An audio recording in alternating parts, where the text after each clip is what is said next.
It's always great to learn about stories of the past and how we went from moving slow to moving so darn fast. Sit back and relax and learn something you didn't know. Here's a little history from the MOH. Welcome back to the MOH, everybody. So today we're going to be looking at portraits and a very special self-portrait of Lynn Riggs. So we have 3 great portraits of Lynn in our collection here. I wish we had more space to show them off. We're just really running out of room here, like most museums.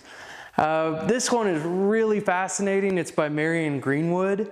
Her and Lynn were friends. I don't know when they met. We don't have any correspondence between them, but they were both in Mexico and New York City quite a lot. So we also don't have a date for this portrait of Lynn, but we can definitely tell that that's Marion's signature right there, and it's an outstanding portrait of Lynn. So we're really proud to have this one in the collection. Marion Greenwood was born on April 6 of 1909 and passed away on August 20th of 1970. She was an American social realist artist who became popular starting in the 1920s and became renowned in both the United States and Mexico. She is most well known for her powerful murals, but she also practiced easel painting, printmaking, and frescoes. All right, here's another great portrait of Lynn Riggs. So if you notice here, behind Lynn, as he sits here in a stool with his pen, there's several articles, maps, all kinds of things posted here.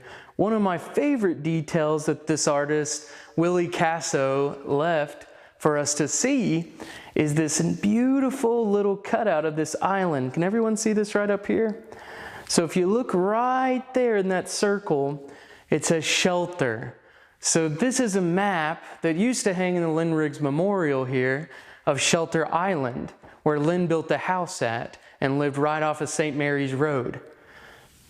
We have a wonderful picture in our collection of when Shirley Jones came to the Lynn Riggs Memorial and met with the family and donated the Surrey and her dress from the film. And right behind her and the family hangs this portrait. So we're really fortunate to have it in the collection. One day, we'd hope to loan this out to maybe the state capitol or the Oklahoma Hall of Fame. It really needs some conservation as well, so maybe one day we can have some of that work done. William Oscar Casso was known as Bill or Willie, was a professional artist his whole life. He usually signed his paintings with his last name Casso. Though not much publicized, he was a fairly prolific artist and was much loved by his friends and patrons. He did not like working with dealers and sold most of his work by word of mouth. He was written up in local newspapers for his artistic talents when he was in high school. He had a full ride to Syracuse University based on his artistic talents. He was born in 1915, grew up in New York. He was a good friend of Lynn Riggs when he was in New York, and we're really fortunate to have this painting here in our collection. This is my favorite artifact in our entire collection. So this is the self-portrait here of Lynn Riggs. And thanks so much to the Cherokee Nation for sponsoring our Beyond Realism exhibit and some of the research that went into that.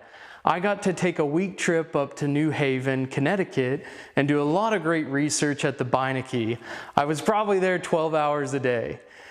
Thanks to all the great research I got to do out at the Beinecke, I found out while looking at the Lynn Riggs papers that the setting of this painting is actually Lynn's home on Shelter Island. How in the world do we know that? So Lynn was so meticulous about rebuilding the interior and the exterior of this home that he wrote out who was going to be staying in what room, the colors of the wallpaper, the colors of the ceiling. So we really found some great detail there in those archives.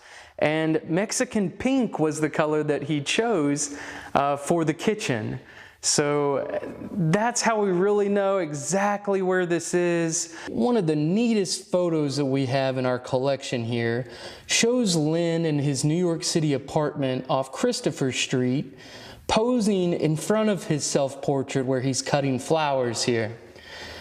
So if you notice, this one has great detail, fantastic photograph. I wish we knew who took that one. We have another one with glasses on that gives us a little bit more detail of how he had his living room set up. Again, these are just fantastic photos. Thanks again for tuning into our show here at the Mo.